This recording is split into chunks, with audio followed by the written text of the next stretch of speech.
بسم الله الرحمن الرحیم. د خبرونو سرچکی هند ته د مولوی نورالدین عزیزی رسمی سفر، هیوادونو سره پر متقابل احترام د ریاست الوزرا ادارې مرستیال ټینګار، او جاپان کې یوه لویه اورلګیده.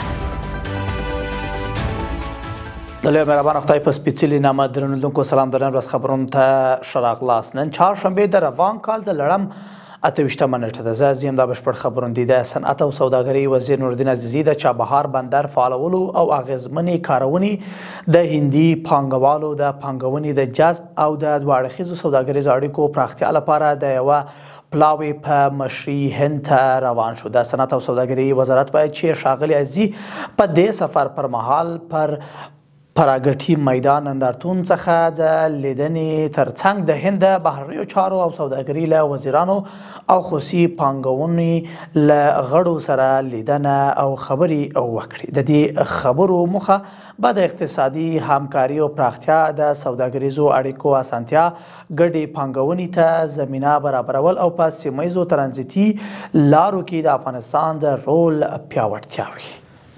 د ریاست الوزرا ادارې مرستیال مولوي عبدالسلام حنفي د پانګونې په جذب کې د اسلامي امارت پالیسي تر سرلیک لاندې د علمي څېړنیز سیمینار پر مهال له افغان پانګوالو او سوداګرو غوښتي چې د جمعي مراسم په را رسیدو سره له راستن شویو او د طبیعي پیښو د زیانمن شویو سره مرسته وکړي.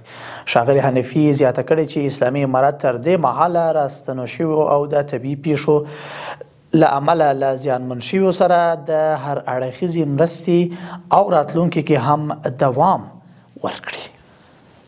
د اقتصاد وزیر قاری دین محمد حنیف د پانګونې په جذب کې د اسلامي امارت پالیسي په علمي او څېړنیز سیمینار کې ویل چې واک ته د اسلامي امارت له رسیدو وروسته د سوداګرۍ په برخه کې اصلاحات، د صادراتو زیاتوالی، د برېښنایي سوداګرۍ پراخوالی، د ترانسپورتي دهلیزونو او صنعتي پارکونو جوړول د اقتصادي پالیسي له لومړیتوبونو څخه بلل کیږي.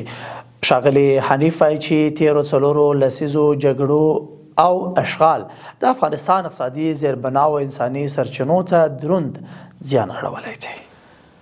او وروستی خبر ده چې د جاپان د سویل په یوه ساحلي ښار کې د پراخې اورلګیدنې له امله تر 100 زیات کورونه سوځېدلي دي. د رویټرز خبري اژانس د راپور له مخې دغه اورلګیدنه د تېرې ورځې له ماښام راهیسې پیل شوې او تر اوسه یې په بشپړه توګه مخه نه ده نیول شوې.